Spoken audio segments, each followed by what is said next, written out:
Kita hormati proses yang sudah berjalan.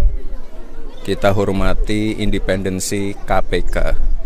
Yang jelas, saya sebagai pembantu Presiden mendukung penuh komitmen dari Bapak Presiden untuk memberantas korupsi di negeri ini.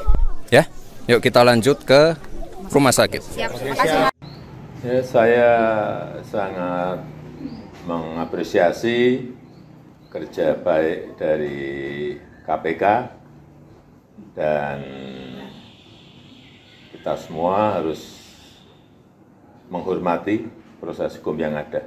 Pak, ini kan nama Bapak di bawah apa namanya disebutkan karena Pak Noel sendiri kan dulu relawan Bapak.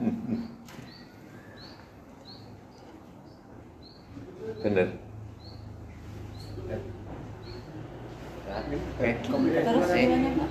Tanggapannya Pak? Ya, ikuti proses hukum yang ada. Ya. Terima kasih.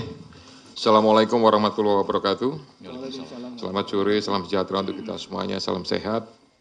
Saya langsung saja untuk efisiensi waktu. Jadi, sebagaimana tadi disampaikan bahwa ada kegiatan tangkap tangan di Kementerian Ketenagakerjaan. Ini berawal dari kami menganggap bahwa, dan saya yakin semua juga masyarakat menganggap bahwa tenaga kerja itu merupakan tulang punggung perekonomian negara. Sehingga kualitas dan ketangguhan sistem tata kelolanya menjadi salah satu kunci dalam upaya peningkatan ekonomi nasional. Saat ini Indonesia sedang berada pada periode produktif dengan bonus demografi yang menunjukkan tingginya jumlah sumber daya manusia yang berada pada usia kerja. Ini relevan dengan data dari BPS, Badan Pusat Statistik, yang menunjukkan rata-rata jumlah pekerja atau buruh dalam 5 tahun terakhir, jumlahnya ada 137,39 juta orang per tahun. Adapun untuk tahun 2025, jumlahnya 145,77 juta orang atau 54% dari total penduduk Indonesia. Dari populasi tersebut, tenaga kerja atau buruh pada bidang dan spesifikasi pekerjaan tertentu itu diwajibkan memiliki sertifikasi K3, keselamatan dan kesehatan kerja, dalam rangka menciptakan lingkungan kerja yang aman, sehat, dan nyaman sehingga meningkatkan produktivitas para pekerja. Adapun pengukuran dan pengendalian lingkungan kerja harus dilakukan oleh personil K3 bidang lingkungan kerja yang memiliki sertifikasi, kompetensi, dan lisensi K3. Ironinya, ketika kegiatan tangkap tangan, KPK mengungkap bahwa dari tarif sertifikasi K3 yang sebesar Rp275.000, tapi fakta di lapangan menunjukkan bahwa para pekerja atau buruh harus mengeluarkan biaya hingga Rp6 juta karena adanya tindak pemerasan dengan modus memperlambat, mempersulit, atau bahkan tidak memproses permohonan pembuatan sertifikasi K3 yang tidak membayar lebih tersebut. Biaya sebesar Rp6 juta ini 2 kali lipat dari rata-rata pendapatan atau upah atau UMR yang diterima para pekerja dan para buruh tersebut. Oleh karena itu, penanganan perkara ini sekaligus sebagai pemantik untuk upaya pencegahan korupsi pada sektor ketenagakerjaan yang lebih serius ke depannya, agar pelayanan publik dapat terselenggara dengan mudah, cepat, dan murah, sehingga tidak merugikan masyarakat sebagai pekerja atau buruh sekaligus mendukung peningkatan ekonomi nasional. Saya lanjutkan dengan penjelasan tentang kegiatan tindakan penyelidikan atau tangkap tangan yang sudah dilakukan oleh Kedeputian Penindakan. Yang pertama bahwa kegiatan tangkap tangan ini bermula dari laporan pengaduan masyarakat yang diterima KPK. Hal ini sekaligus sebagai bentuk kontribusi konkret dan dukungan publik dalam pemberantasan korupsi. Dari informasi yang dihimpun tersebut, pada hari Rabu dan Kamis, tanggal 20 dan 21 Agustus, tim KPK kemudian bergerak secara paralel di beberapa lokasi di wilayah Jakarta dan mengamankan sejumlah 14 orang, yaitu Saudara IBM, selaku Koordinator Bidang Kelembagaan dan Personil Ketiga tahun 2022 sampai dengan 2025. Kemudian GAH atau GAH, Koordinator Bidang Pengujian dan Evaluasi Kompetensi Keselamatan Kerja tahun 2022 sampai dengan saat ini. SB, Subkoordinator Keselamatan Kerja, Direktorat Bina K3 tahun 2020 sampai dengan 2025. AK, Subkoordinator Kemitraan dan Personil Kesehatan Kerja tahun 2020 sampai dengan sekarang. IEG, Wakil Menteri Ketenagakerjaan tahun 2024 sampai dengan 2029. FRZ, selaku Dirjen Binwasnaker dan K3 pada atau sejak Maret 2025 sampai dengan sekarang. HS, Direktur Bina Kelembagaan tahun 2021 sampai dengan Februari 2025. SKP, Subkoordinator, kemudian SUP, Koordinator juga, kemudian ada TEM, ini adalah pihak PT, perusahaan jasa, PT Chem Indonesia, kemudian MM dari perusahaan jasa juga, PT Chem Indonesia, dan Direktur Bina Kelembagaan tahun 2021. Yang lainnya, karena tidak terkait, maka tidak dilakukan pemeriksaan. Selain itu, tim juga mengamankan barang bukti yang diduga terkait ataupun yang merupakan hasil dari tindak pidana ini, yaitu 15 unit kendaraan bermotor roda 4 dengan rincian 12 unit dari IBM, 1 unit dari SB, 1 unit kendaraan roda 4 dari SB, yang 12 unit tadi juga roda 4, kemudian 1 unit roda 4 dari HS, 1 unit roda 4 dari GAH. Kemudian 7 unit kendaraan bermotor roda 2, 6 unit kendaraan roda 2 diamankan dari IBM, dan 1 unit kendaraan roda 2 diamankan dari IEG. Kemudian ada juga uang tunai lebih kurang sekitar 170 juta dan ada 2.201 US dollar dan beberapa pecahan lainnya. Barang bukti tersebut dari pihak-pihak yang diamankan dalam kegiatan tangkap tangan ini jumlahnya cukup banyak dan mempunyai nilai yang cukup tinggi. Hal ini relevan bahwa praktik dugaan pemerasan ini sudah terjadi sejak beberapa periode waktu sebelumnya, diperkirakan dari tahun 2019 sampai dengan saat ini. Adapun konstruksi perkaranya, atas penerimaan uang dari selisih antara yang dibayarkan oleh para pihak yang mengurus penerbitan sertifikat K3 kepada perusahaan jasa K3 atau PJK3 dengan biaya yang seharusnya sesuai dengan tarif PNBP, kemudian uang tersebut mengalir ke beberapa pihak, yaitu sejumlah 81 miliar. Dengan rincian, nanti akan didetailkan, pada tahun 2019 sampai dengan 2024, IBM diduga menerima aliran uang sejumlah 69 miliar melalui perantara.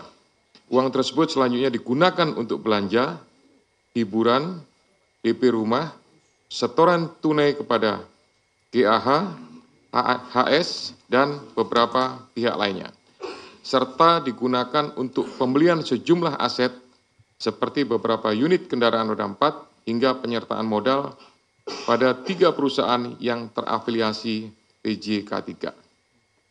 Kemudian Gah diduga menerima aliran uang sejumlah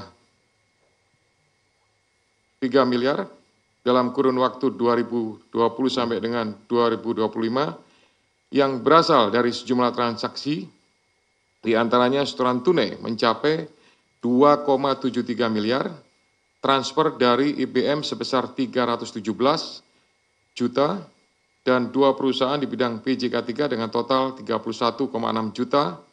Uang tersebut digunakan Gah untuk keperluan pribadi, dibelikan aset dalam bentuk pembelian 1 unit kendaraan roda 4 sekitar 500 juta dan transfer kepada pihak lainnya senilai 2,53 miliar. Kemudian SB diduga menerima aliran dana sejumlah 3,5 miliar pada kurun waktu 2020 sampai dengan 2025 yang diterimanya dari sekitar 80 perusahaan di bidang PJK3. Uang tersebut digunakan untuk keperluan pribadi, diantaranya transfer ke pihak lain, belanja, hingga melakukan penarikan tunai sebesar 291 juta. Kemudian AK diduga menerima aliran dana sejumlah 5,5 miliar pada kurun waktu 2021 sampai dengan 2024 dari pihak perantara. Kemudian sejumlah uang tersebut mengalir kepada pihak penyelenggara negara, yaitu IEG, sebesar 3 miliar pada bulan Desember 2024. Kemudian FAH dan HR sebesar 50 juta per minggu. HS lebih dari 1,5 miliar selama kurun waktu 2021 sampai dengan 2024, serta CFH berupa 1 unit kendaraan roda 4.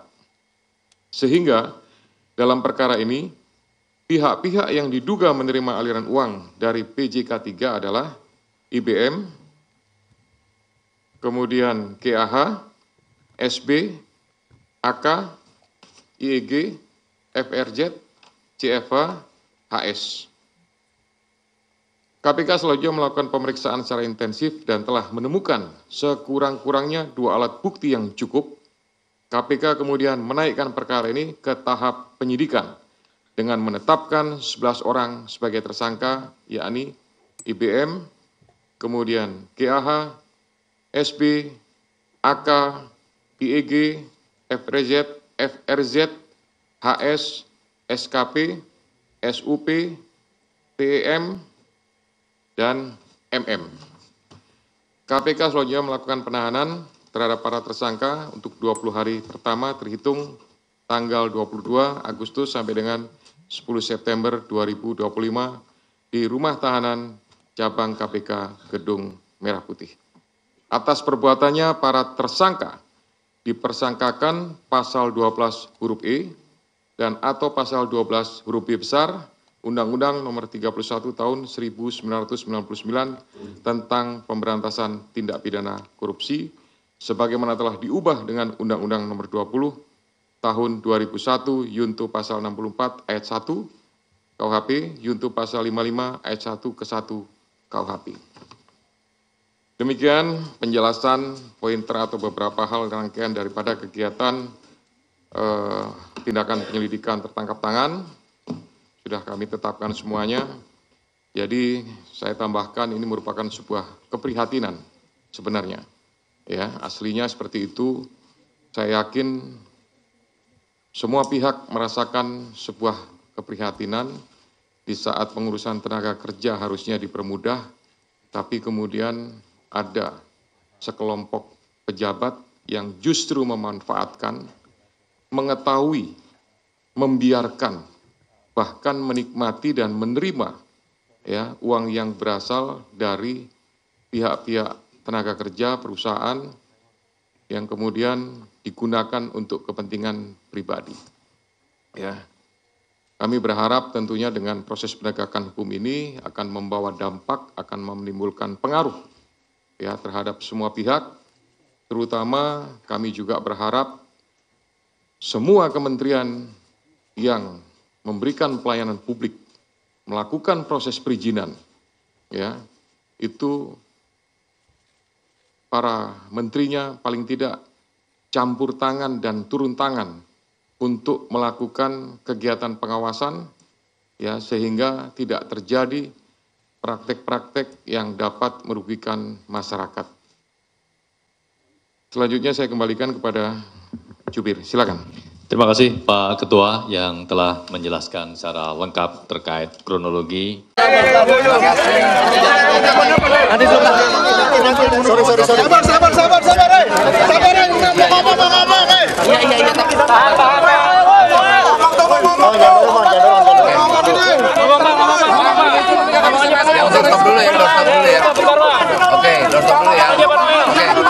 Terima kasih kawan-kawan, saya ucapkan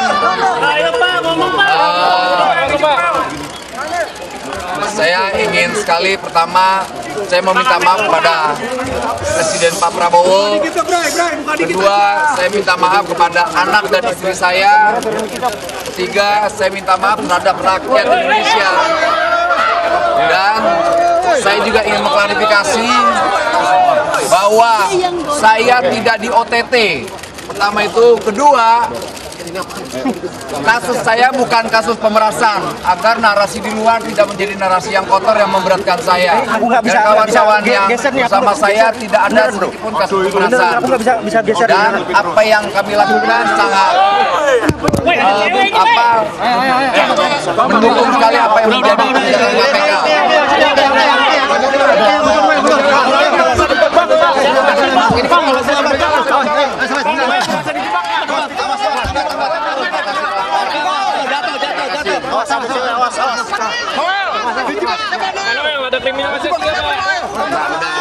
Bismillahirrahmanirrahim. Assalamualaikum warahmatullahi wabarakatuh. Saya Prasetyo Adi, Menteri Sekretaris Negara.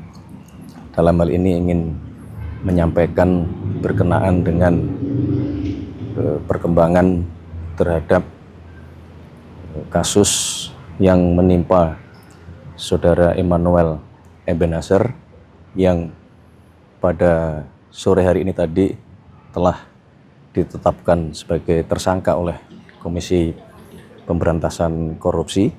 Baru saja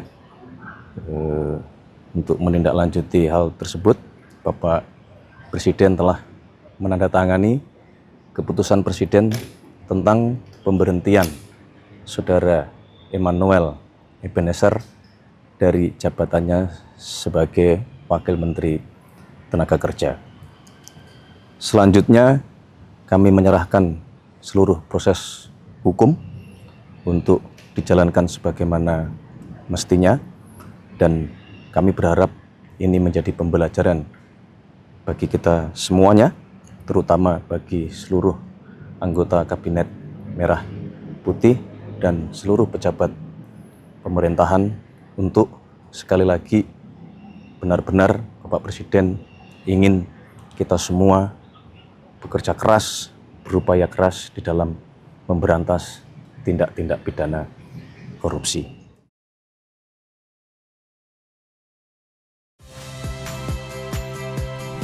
Saya Agin Fridianto. Saksikan terus program-program Kompas TV melalui siaran digital, pay TV, dan media streaming lain. Kompas TV, independen, terpercaya.